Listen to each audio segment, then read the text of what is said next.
Hello beautiful people at Gamescom, it's finally your turn to play Anno 117 Pax Romana. My name is Auge, I am a content creator and a huge fan of the Anno games. I am so excited for you to finally see how it feels to play the game. I'm here to guide you through the Anno 117 Pax Romana Gamescom build and help you get the most out of your session. And so in the next few minutes I will show you all the tools that you have at your disposal to build a great city, and then also give you some general tips for the game. So let's not waste any more time and get right to it. First off, you can choose in which province you will lay the foundation to your future empire. For this Gamescom build, I suggest you start with Albion, as this is the first hands-on experience in which you can look at this mysterious new province. This will also be the province I will show you in this quick tutorial, although the same game concepts also apply to Latium. And so your journey begins. In classic Anno fashion, you start with a ship, a trading post and a dream. You arrive as a Roman governor to the mysterious new province of Albion. First off, you will need building materials, so wood and a woodcutter will be the first buildings you should construct. Search for a nice dense forest to place the woodcutter, and as soon as you see 100% coverage, you are good to go.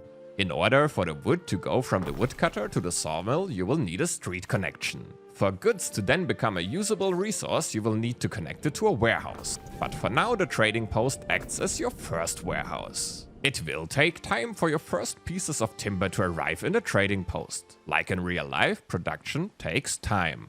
If you hold the production building you want to build near a street, you can also see the range at which the goods can be delivered. As a reminder, all production buildings should be in close proximity to a warehouse or trading post, but for an extra hint, keep related production buildings in range to each other. As you will need lots of building materials, I would also recommend to build yet another woodcutter and a sawmill to get more building material quicker. Now, these production chains also need a workforce to function and money to sustain them. Luckily, we have something that gives us both, and that is population.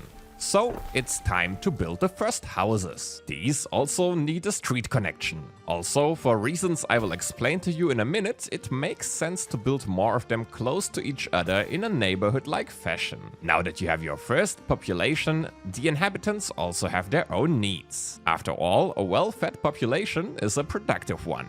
For your first population tier in Albion, the waders, that means relying on cockle pickers or the eel grabbers. You can choose what resources you want to provide to your residents. Cockles alone are enough, but feeding them cockles and eels provides bonuses. Cockle production is pretty easy. You have to place it at the coast where the building has access to water. Next up though, we have the eel grabber, and here we encounter the big specialty about Albion, and that is its marshlands. Certain production buildings only work in certain places. Like the cockle picker needs water and the wood needs trees, the eel grabber can only be placed in the marsh.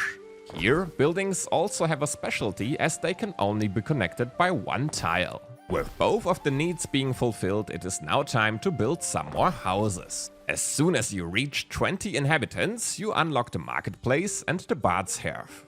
Same as with goods your people need, they will also need public buildings to be happy.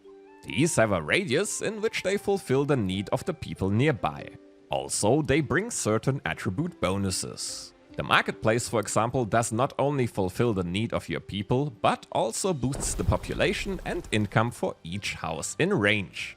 This system of buildings boosting certain attributes of all the other buildings in its reach is a core element of city planning in Anno 117 Pax Romana, and endorses a healthy dose of puzzling.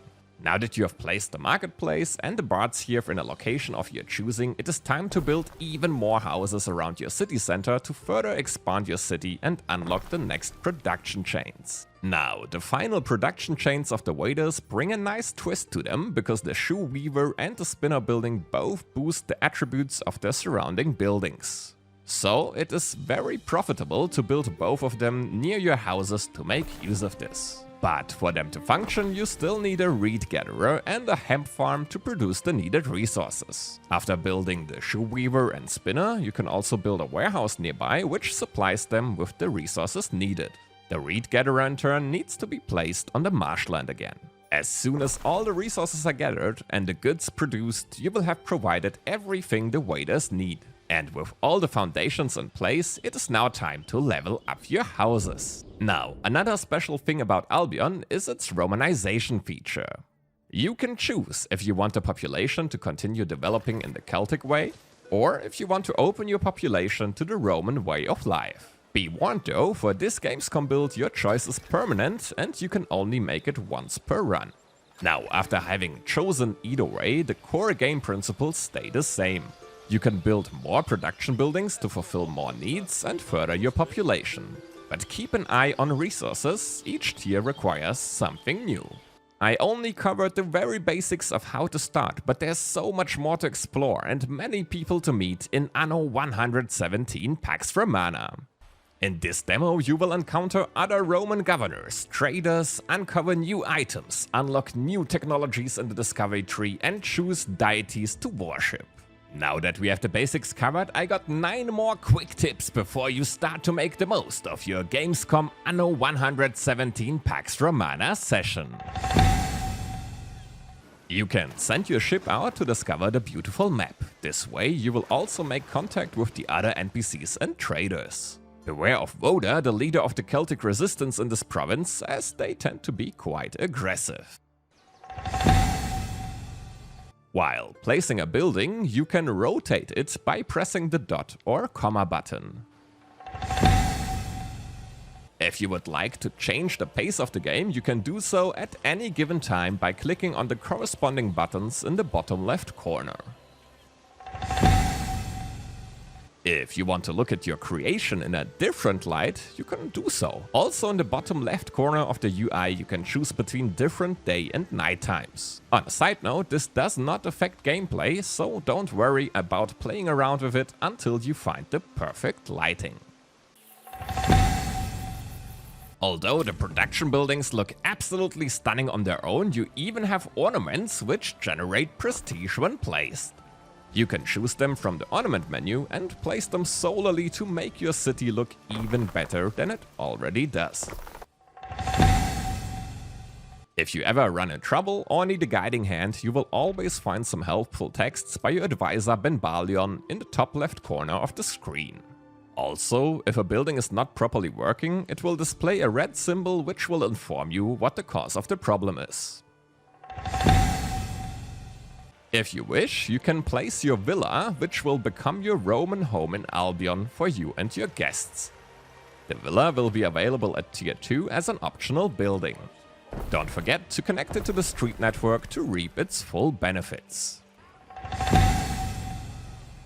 If you ever run into catastrophes in the second tier, you can build safekeeping buildings like the Vigiles, the Medici and the Custodes. And last but not least, build a Grammaticus to generate knowledge and start using your discovery tree.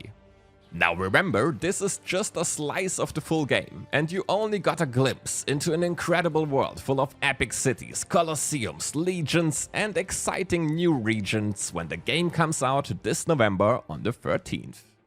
And if you are in need of tips to master the game, feel free to follow my channels on YouTube, Instagram and Twitch for more tutorials and quick tips for Anno 117 Pax Romana.